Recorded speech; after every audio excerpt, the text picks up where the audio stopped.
India England ടി20 പരമ്പരയിലെ അവസാന മത്സരത്തിനായി team India Mumbai Wankhede സ്റ്റേഡിയത്തിൽ ഇറങ്ങുകയാണ്. 5 മത്സര ടി20 പരമ്പര ഇന്ത്യ 3-1 കരസ്ഥമാക്കി കഴിഞ്ഞു. പൂനെയിൽ അവസാനിച്ച അവസാന 2020-ൽ 15 റൺസിനായിരുന്നു ടീം ഇന്ത്യയുടെ വിജയം. ടോസ് നഷ്ടപ്പെട്ട് ആദ്യം ബാറ്റ് ചെയ്ത് ഇന്ത്യ 9 വിക്കറ്റ് നഷ്ടത്തിൽ 181 റൺസായിരുന്നു നേടിയത്. മറുപടി ബാറ്റിംഗിൽ ഇംഗ്ലണ്ട് 19.4 ഓവറിൽ 166 എല്ലാവരും പുറത്തായിരുന്നു. എന്നാൽ അവസാന ടി20ക്കുള്ള ടീമിൽ ഇന്ത്യ മാറ്റം വരുത്തുമോ എന്നുള്ളതാണ് ഇനി ഇന്ത്യൻ ആരാധകർ ഉറ്റുനോക്കുന്നത്.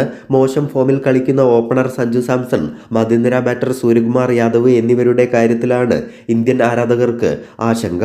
സഞ്ജു സാംസണിന്റെ കാര്യമെടുത്താൽ 6 ഓവറിനിപ്പുറം സഞ്ജു ബാറ്റ് ചെയ്യുന്നില്ല എന്നത് തന്നെയാണ് പ്രധാന പ്രശ്നം. എന്നാൽ 4 ടി20 മത്സരങ്ങളിൽ നിന്ന് വെറും 26 റൺസ് മാത്രമാണ് സൂര്യ ഇതുവരെ നേടിയിട്ടുള്ളത്.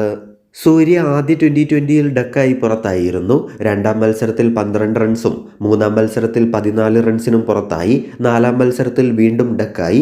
ഇന്ത്യ എന്നിരുന്നാലും പരമ്പര നേടി നിൽക്കെ ടീമിന്റെ ബാറ്റിംഗ് ഓർഡറിൽ മാറ്റത്തിന് സാധ്യതയില്ല. സഞ്ജുവിന് ഫോം വീണ്ടെടുക്കാൻ മറ്റൊരു അവസരം കൂടി ലഭിക്കും. ക്യാപ്റ്റൻ സൂര്യയും തുടരും.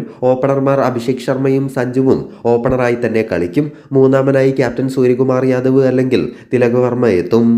ശേഷം മധ്യനിരയിൽ റിങ്കു സിംഗ്, ഓൾറൗണ്ടർ ഹാർദിക് പാണ്ഡ്യയ്ക്ക് വിശ്രമം നൽകിയേക്കുമെന്നാണ് വിവരം. പകരം രമൺദീപ് സിംഗ് കളിച്ചേക്കും. ശിവൻ ദുബെ ടീമിനൊപ്പം കളിക്കും. ധ്രുവ് ജോറലിന്റെ തിരിച്ചുവരവിന് സാധ്യത കാണുന്നില്ല. അക്സർ പട്ടേലും കളിക്കും. ചാമ്പ്യൻസ് ട്രോഫി മുന്നിൽ കണ്ട് മുഹമ്മദ് ഷമിക്ക് വിശ്രമം നൽകുമെന്ന് തന്നെയാണ് അറിയാൻ സാധിക്കുന്നത്. രവി ബിഷ്ണോയ്ക്ക് പകരം ഹർഷിത് റാണ ടീമിലെത്തിയേക്കും. ഹർഷദീപ് സിംഗും വരുൺ ചക്രവർത്തിയും ടീമിൽ തുടരും.